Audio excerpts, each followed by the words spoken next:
Hello students, మీరు నేను నేర్పించినవన్నీ బాగా నేర్చుకుంటున్నారని నమ్ముతున్నాను.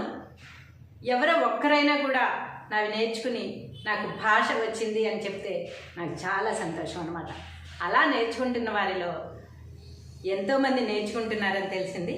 వారిలో ఒకరు ఒత్తులు నేర్పమని అడిగారు. చాలా సంతోషం వేసింది నాకు. ఎందుకంటే కింద కామెంట్లో ఒత్తులు నేర్పమని అడిగారంటే వారు ఎంత శ్రద్ధగా నేర్చుకుంటున్నారు, ఇంకా ఏమి వారికి అవసరం ఉంది అనేది నేను గమనించాను. కనుక ఈరోజు మీకు నేను ఒత్తులు నేర్పిస్తాను. ప్రేక్షకుల కోరిక మేరకు ఒత్తులు ఇప్పుడు రాయడం అవుతుంది. ఒత్తులు.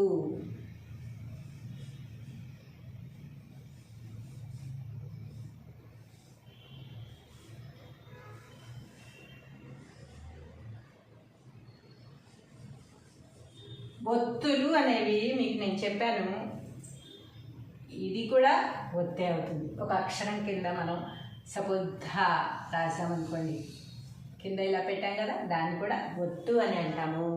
ఇప్పుడు నేను రాసేవి కూడా ఒత్తులే. కాకపోతే ఇప్పుడు నేను రాసేవి ఏ అక్షరానికి ఆ అక్షరం కింద వచ్చే ఒత్తులు మాత్రమే నేను రాస్తున్నాను అన్నమాట. ఒత్తులు అనేవి అచ్చులకి ఒత్తులు అనేవి ఉండవు. ఒత్తులు అనేవి కేవలం హల్లులకి మాత్రమే ఉంటాయి. హల్లులు ఏవేవి? కానించి బండీర వరకు. మీకు గుర్తుంది కదా, అచ్చులు మనం ఆ నుంచి అహా వరకు అని చెప్పుకున్నాం, హల్లులు కానించి బండీరా వరకు అని చెప్పుకున్నాం. కాబట్టి ఒత్తులు దేనికి వస్తాయి? కానించి బండీరా వరకు మాత్రమే ఒత్తులు అనేవి వస్తాయి. ఇప్పుడు మనం కానించి బండీరా వరకు ముందుగా అక్షరాలు రాసుకుందాం. క,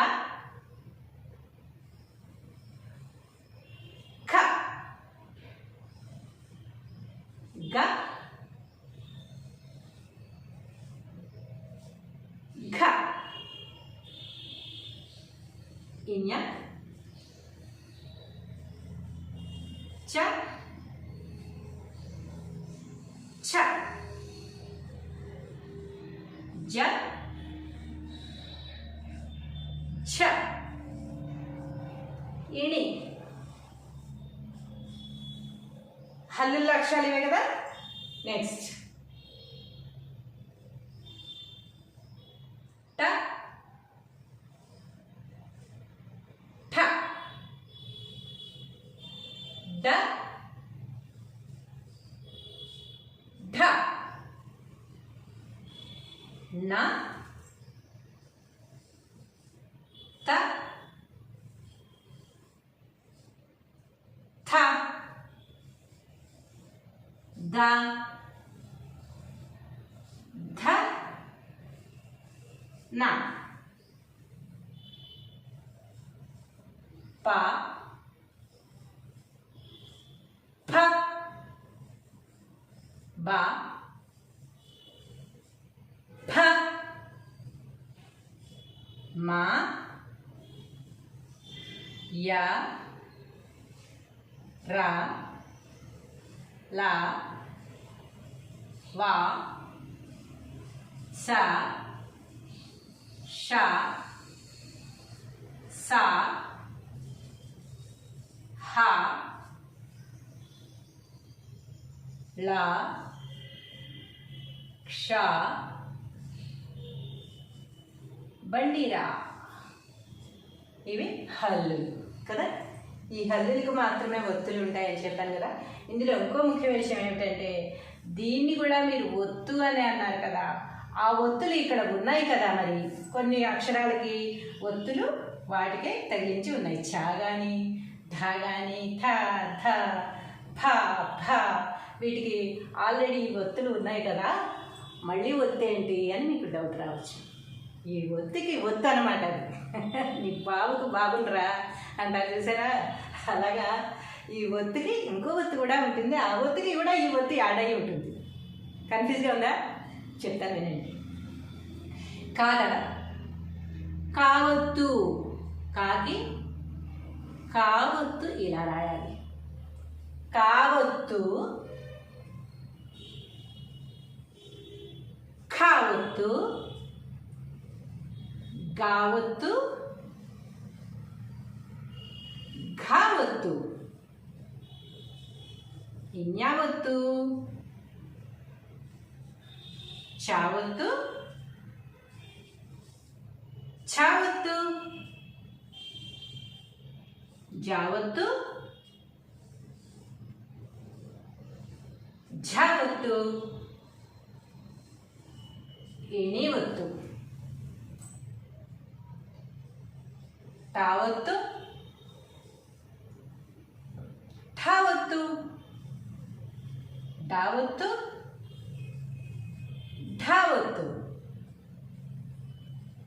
నా ఒత్తు, తా ఒత్తు,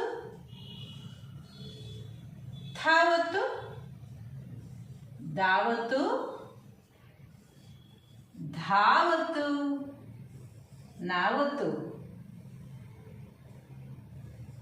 పా ఒత్తు, భా ఒత్తు,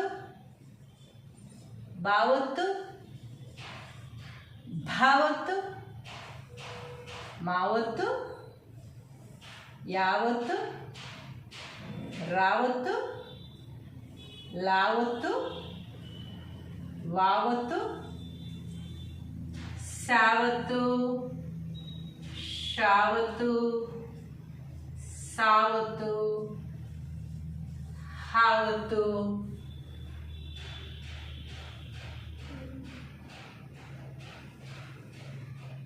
లా ఒత్తు, షా ఒత్తు, బండి రావద్దు. ఇవి ఒత్తులు అనమాట. దీన్ని ఎలా రాయాలో చూడండి.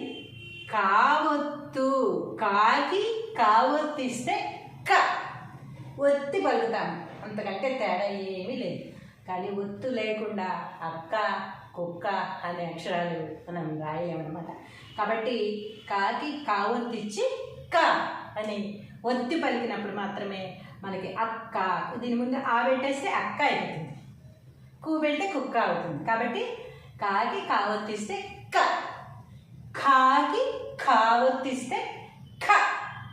ఖ అనే దీనికి మామూలుగా ఖ అని అంటే దాన్ని ఇంకొంచెం ప్రెస్ చేసి పలకాలన్నమాట, ఒత్తి పలకాలంతే.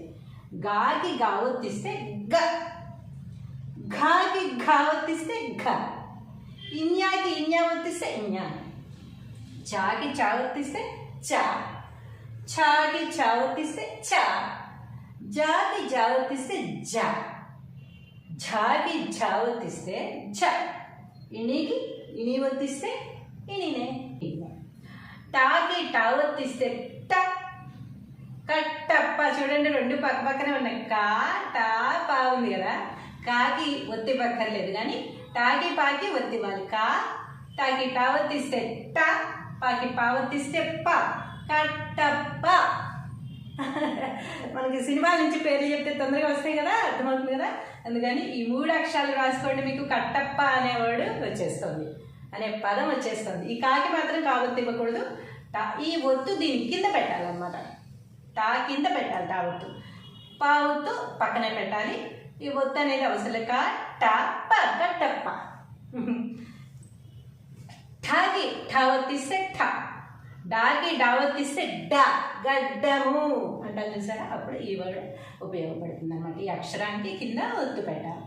ఢాకి ఢావొత్తిస్తే ఢ, నాకి నావొత్తిస్తే నా. ఇది దీని కింద ఒత్తు కూడా కింద పెట్టాలి. ఇవన్నీ ఒత్తులు కొన్ని కింద పెట్టాలి, కొన్ని పక్కన పెట్టాలి. అవన్నీ మళ్ళీ మీకు నేర్పిస్తాను నేను.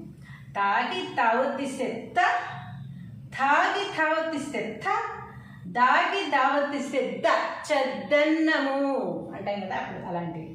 ధాకి ధావొత్తిస్తే ధ, నాకి నావొత్తిస్తే నా, అన్నము. అన్నము అన్నప్పుడు నాకి నావొత్తు వస్తుంది అన్నమాట. పాకి పావొత్తిస్తే ప, భాకి భావొత్తిస్తే ఫ, బాకి బావొత్తిస్తే బ, డబ్బా అంటాం కదా, అప్పుడు ఒత్తు తప్పనిసరిగా బాకి ఇవ్వాలి. భాకి భావొత్తిస్తే భ, మాకి మావొత్తిస్తే మా, అమ్మ.